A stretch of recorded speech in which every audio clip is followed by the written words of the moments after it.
I found out that you could drink it if you put a straw right out of the keg, out of the crock. I don't remember what they called that thing. Anyway, it was about this big around, it was about that tall, and he'd make several gallons of beer at once. And he left it in the furnace room, and it had about this much foam on it, but if you stuck a straw down through that, you could drink and we used to drink and think that we were getting drunk, but there wasn't any alcohol in it yet, I don't think. but I always still felt guilty anyway. So that never changed. Whenever I got drunk, I always felt guilty. I ran around with a shame complex, and the only time it disappeared was when I was drunk, or when I did a fantastic job, or somebody said something wonderful about me, or something like that. And then, of course, that would leak out, because compliments leak out, don't they? Nothing holds and builds a foundation for life unless you hear it from somebody who really has some authority that really meant it, and usually that's God. He's really the only one. Everybody else is self-centered, right? They say things sometimes, and they might notice a little something in you, but 2 days later they're going to, take it away with another comment of some other variety. And so you can't depend upon people to meet your needs, to tell you who you are, and you can't be healthy only with people. And you can tell by looking at society today. We need God to intervene and to bring love and to bring wholeness and to bring happiness and to bring satisfaction and serenity and sanity. We can do it with a higher power. He does not make too hard of terms for those who seek him, but at the same time, we have to have somehow, a little bit, at least, God. And I did not want any God when I came in. I came in '88 and quickly went back out, found something wrong with the people in the meetings, and they didn't say the right thing, and I heard about God, and I knew God wasn't going to want me back because I'd done everything I could possibly do wrong. When I got drunk, I had this inherent desire to just go do sin. And it was pretty powerful and pretty strong, and I was full of shame, full of guilt, and full of fear that you would find out. When I finally came in the program and stuck in '92, I went to a lot of meetings. Things at home were not going too well. I had a wife and 2 children, little children. My first wife, not this one. And she was an alcoholic too, and that's why we got along so well for the first 2 weeks. And after that, it was kind of like hell. Careful what you talk about. We had 16 different landmines in the living room alone, and so you wouldn't talk about this, and you wouldn't talk about that, and you couldn't talk about this, and if I knew if I talked about that, it was going to be a fight, and I knew if I talked about money, it was going to be a fight, and there wasn't anything we could really talk about very much anymore unless we were drunk watching football. And it's not really a good way to live. I had no idea what to do or how to do it. I put us all in a big, I went to church one time with that family and couldn't sit through the service. You know, when your kids are in the nursery and you get a little buzz, you had a little buzz thing on your hip, and I looked and it was one of the kids, and so I went running into the nursery and he's screaming and yelling and somebody hit him in the face or something, and so I was embarrassed and ashamed for interrupting the service, and I just went and grabbed my wife and left. I was in church for about 19 minutes and it didn't work. Found out church didn't work. Funny how that happens, huh? Same thing that happened in my first AA meetings. So, but I was driven, chased by the police and just very close to losing my license and several $1,000s. I don't know what it costs when you get caught trying to elude the police, but it was a very close call, and I decided I would stop drinking, and I was miserable, and not drinking, I was just as miserable, but I wasn't as volatile. I didn't do as many stupid things when I was not drinking, but I was angry. I came home every night and my first wife would be drinking, and then she'd slobber on me and tell me the same joke 3 or 4 times and want me to laugh. And then she'd ask me if I thought she was an alcoholic, and I would say, that's for you to decide, not for me, but boy, does it smell like one in here. You know? And I tried and tried and tried with all my gifting and talents to push her into some kind of sobriety. And I don't know if you've ever tried to push people, but they don't push well. It's like trying to grab a cat and hold it upside down. They just, they fight back. So I found myself again, stepping out, going back to alcohol because I couldn't stand to be sober. And I couldn't stand to be drunk. I was at that jumping off place, they say in the AA Big Book of Alcoholics Anonymous, where you just got to do something and you don't know even how to do it. So I called this number on the bulletin board at work, and they sent me to a psychologist, and the psychologist sent me to a treatment center, and the treatment center sent me to the doctor, and the doctor said, well, your liver's a little bit big, are you worth saving? And it was my first time I ever wanted to kill a doctor. I couldn't believe that he would say that. It took me I had a 3-second flash. It took me about 3 seconds to get mad enough to do homicide. And by the time I got to 3 seconds, he was heading for the door. And he didn't want anything to do with alcoholics. He didn't have patience for him. He didn't have any presence. He was doing that job because he hated it, I think. Because why else would you show up and do that job? Or maybe it was just me, something about me. And I had some things going on. Definitely was crude and angry and, oh my gosh, ice cold and a thick wall. Trying to protect myself from all the people around me, not even knowing I was doing it, with anger and a sharp tongue and quick wit.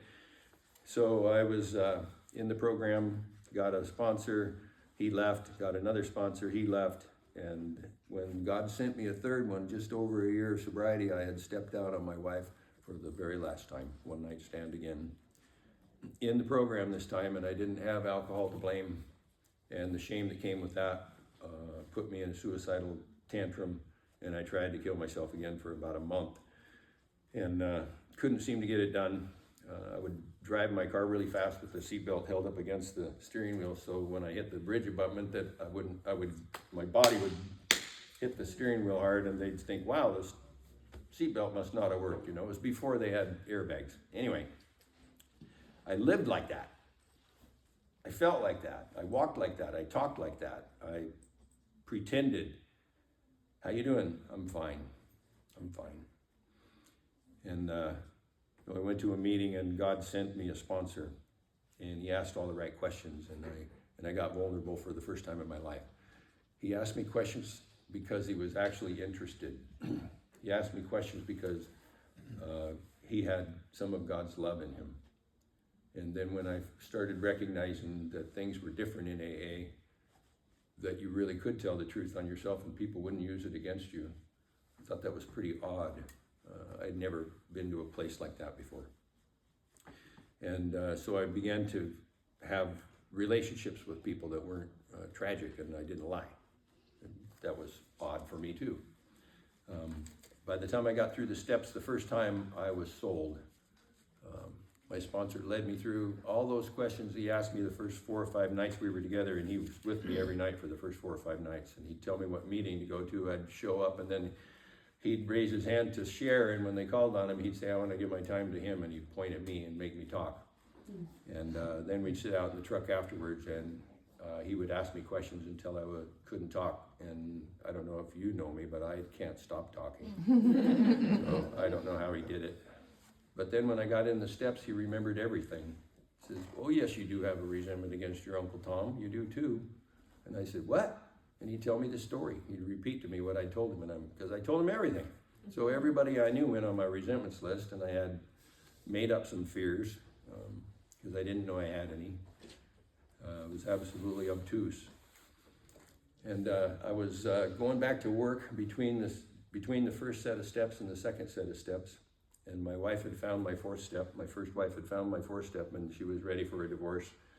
So I moved out to the barn, trying to give her some time to think about that, if that's what she really wanted to do, because she didn't really have a very good job, and she'd never made very good money, and I did. And so it was gonna be split in half. And she didn't. I thought maybe money would bring us back together, but it didn't. And forgiveness didn't bring us back together either, because we didn't have any. Anyway, I'm going to work, and I'm struggling with that. trying to work and trying to live in this apartment that I moved into. And I finally moved out of the barn after 8 months, and I moved into just right over on Causey Lane over here. Perfect. That way. And was right across the street from the old New Hope Church. Anyway, I was struggling with a lot of relationships at work. I'd been through the steps and I'd made amends to a lot of people, but I was still feeling really strongly a whole bunch of different stuff. And he told me one time, he said, I want you to practice the first 3 steps whenever you're emotionally distraught. Whenever something happens and you're not in a place of peace, then run through the first 3 steps and figure out what went wrong. Where did your brain get derailed? And I remember one specifically, the first time that I remember specifically using it, the guy came over and said something about how I was doing what I was doing on a lathe. And I thought that he didn't know anything. And I told him just as much as that, and not carefully. And then he left, and I was upset. And I stopped and I thought, why am I upset? What am I feeling powerless over? That's the first step. Admitted we're powerless over, and that my life would become unmanageable. And so my strong emotions were I was becoming aware that was where unmanageability hit the road. And that's where kids got spanked when they shouldn't be spanked. They got spanked too hard. That's where I wrecked cars on purpose. That's where I said things that couldn't be unsaid. That's where I made mistakes and made choices that were just horrid. And so to interrupt that cycle, I had to stop and think, what am I powerless over? And it was his opinion. I'm powerless over his opinion, and I'm going to let it ruin my day. I'm going to let it put me into a rage. I'm going to play it in my head until it gets so bad that he's an enemy and I need to, protect myself from him. And so I finished the 9th steps, and so I realized, dude, I'm going to, as soon as I tell my sponsor, I'm going to have to go make an amends. So I'm either going to lie to my sponsor by omission, and then I thought, what the hell, I'll just go make an amends. And I walked over to him and I said, that just tweaked me, I'm sorry. I didn't need to respond like that. I didn't mean to react like that. I didn't mean to call you any names. I didn't mean to tell you you're stupid. And I hope you can forgive me, and I'm sorry. And I just turned around and walked away. I didn't even wait for him to say, yeah. And then I'm just getting back to my work, and he walks over and he's standing beside me. And he goes, I think I need to know how to do that. And that thing caught. These things that God gives us, these tools that God gives us, is how we're supposed to live. Not just drunks. Everybody. Everybody's supposed to live with, oops, I stepped in it again, and I'm sorry. And then go to the 2nd step and say, Lord, how do I keep from stepping in that again? And he goes, you have to figure out what the root is, Dave. And when you go through the 2nd step, you decide that you can't figure out what the root's going to be by yourself. You have to have God. You have to have help. And so I'd already asked for help. It was interesting that I couldn't ask that guy to sponsor me, but I let him start sponsoring me. And after about just a few weeks, then I had more love for that man than I'd ever had for another male individual ever. And I was a little bit embarrassed about that. I thought that love was soft. I didn't know it was the ground that we stand upon. I didn't know it was the air that we breathe. I didn't know it was the light shining on us. I thought it was something that you use with women. And boy, did I have some awakening to do. But I realized that anytime I wanted to, I could stop myself just by thinking about the first step. What am I powerless over? When I use my brain to try to figure out what's going on with me, it drops what was wrong with you just like that. I didn't know that you could step outside of that stupid spin cycle that my brain would go into. I didn't know that you could do that. I didn't know that all you have to do is lift the lid and the damn thing stops. It's amazing. It's amazing. And it became a good tool. And so I didn't even get much past the first step. But if I really wanted to know what was going on, I had to have God. And that's the 3rd step. Made a decision to turn our will and our lives over to the care of God, as we understood him. And our will and our lives are our thinking and our actions. And so I had to turn my thinking over. I'd already stopped it with the first step. But if I'm going to really not go there again over and over and over and over and over just because somebody said something I didn't like, I'm going to have some changes. And the changes come when we recognize that I have garbage in a place where there's supposed to be a blessing. The character defects that I had are actually character assets that I'm using for selfish reasons instead of godly reasons. And when I get them on the right side of that scale and I start using them for godly reasons, the very hell that I gave people with my voice became an encouragement. And you can't change that by yourself without faking it. And if you're faking it, it'll last twice or 3 times. And then you still hit them in the face with something. You don't have to do that ever again for the rest of our lives if we let God in. I mean, sure, it's going to happen occasionally, but it'll be less and less and less and less. And when you find out how well it works, you think, man, that's such a great road, I think I'll take it again. And it becomes a habit, and it becomes wholesome, and it becomes helpful. And then you want to give it away. And somebody asks you to sponsor them, and you think, oh man, I can't do that. And then your sponsor says, yes, you can. That's how you grow up. So you become a sponsor, and pretty soon you're telling them all the stories that your sponsor told you, and you're asking them questions about their past, and you're seeing things. You go, oh man, that guy, his dad didn't love you. Your dad didn't love you, and let's go through some forgiveness. He wanted to be able to love you, but he'd never been loved either, so he's broken. And if you forgive him, you're free of it. And if he asks for forgiveness, then he'll be free of it. But you have to ask for your part. And stuff started happening. I just couldn't believe that recovery would work.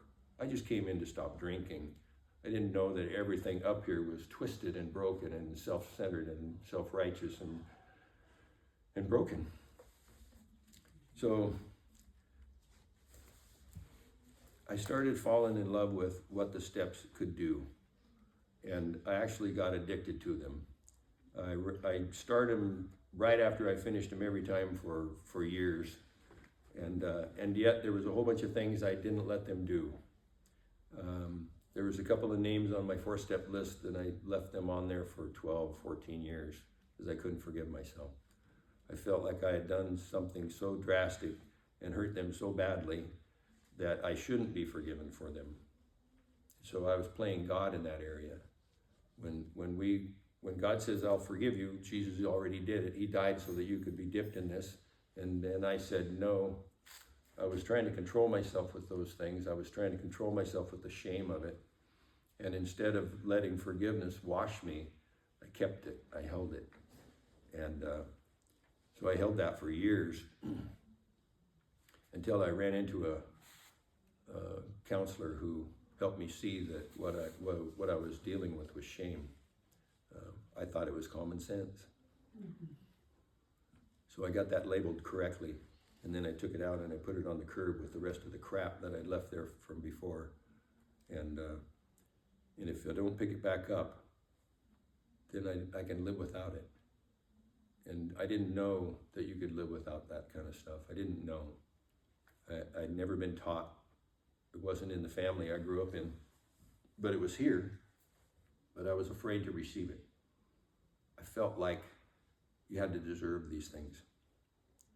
I had to deserve a sponsor by being a great sponsor. I had to deserve a raise at work by being the best. I had to deserve a wife like that rather than just love her and let her love me back.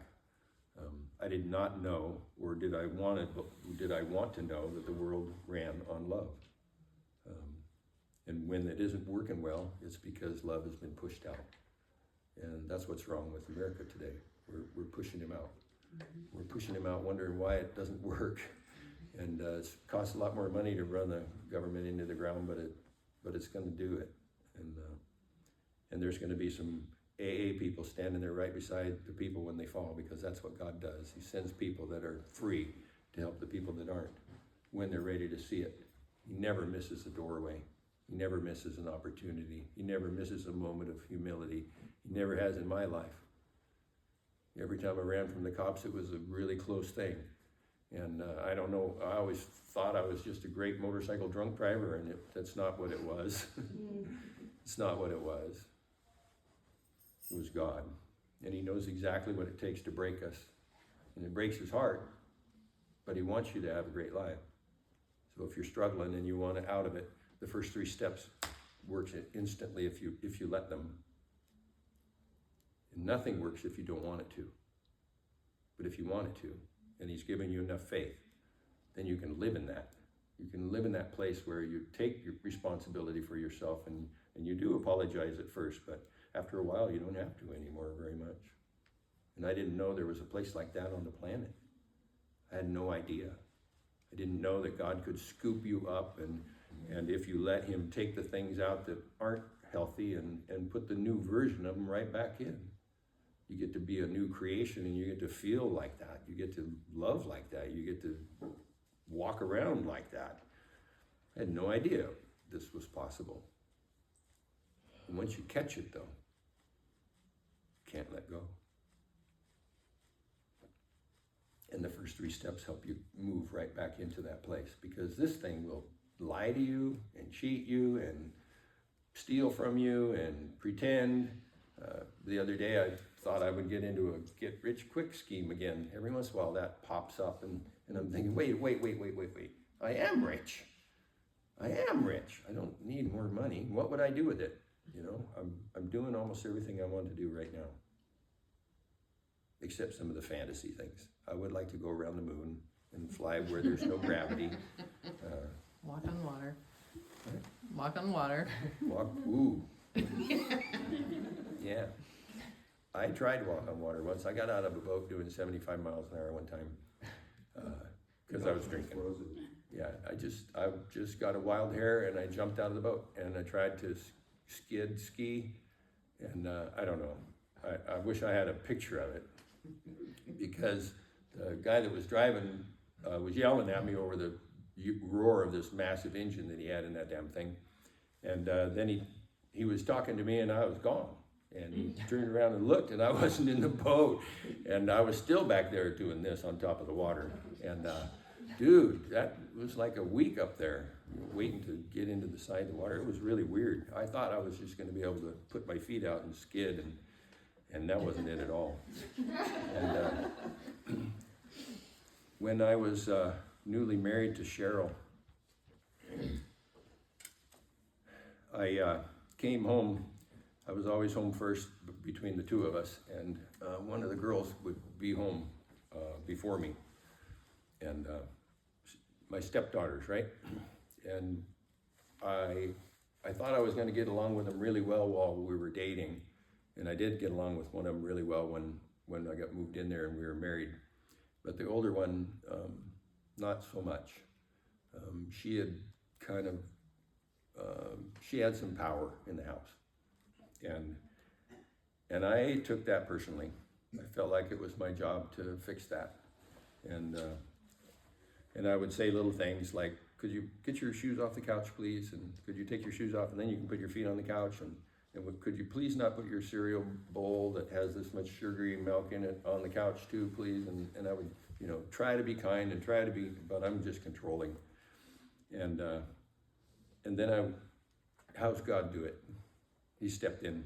I heard somewhere that if you're struggling with loving somebody, that you ask God to show you them with his vision. And so I thought that was kind of ooky, and I didn't do it. And I came home and she had her feet on the couch and a bowl of cereal, and she was watching MTV, and that's the only thing we asked our kids not to watch on TV was MTV. We didn't want them to grow up to be like that. Anyway, so of course, and if she saw me coming and just turned it off, I would never said a word, but she'd look at me and go, roll her eyes and blow me off. And I came home, several of you have heard this story because I love to tell this story, but some of you haven't. And it's important because it's the first 3 steps in a second, what he wants to do with us. And so I actually remembered, and I went in the bedroom and I was asking God to make me a better stepfather, like I'd asked a million times. And I asked him to control her, basically, like I had maybe 2 million times. It just seemed like a lot, right? And it wasn't, but it seems like it. When you're stuck in your head, it seems like a long time. And I finally uttered the words that I was afraid to utter. And I said, would you show me what it is you see when you look at her? And I felt the same, got up off my knees, and I walked out of the bedroom and I was gonna go down the hallway, and engage in asking her kindly to get her feet off the couch, probably. And when I came around the corner and I saw the side of her head, something happened inside me, and tears squirted out of my eyes. And something here went boom. And I made so much noise coming down the hallway when she was watching MTV that she heard it, and she started to turn her head, and I jumped to the side so that she couldn't see me. And because I was embarrassed. I didn't know what the hell was going on. And I went back in the bedroom and I paced around in there and I was asking God what the hell was going on, and I had the door to the bedroom shut and the door to the bathroom, and I'm just stuck in the little bathroom looking at myself in the mirror, watching myself cry with my face puffing up huge. And I'm like, what the hell is going on? And I sat in there for probably 15 minutes letting some of the swelling go down off my face until the snot quit running out of my nose. And then I thought, well, now or never. And I just walked out there and I walked down the hallway and I sat on the other couch. And she had two couches like this, and she was watching the TV there. And she glanced over at me, and then she picked up the remote and she put it on mute. And we haven't stopped talking to each other since.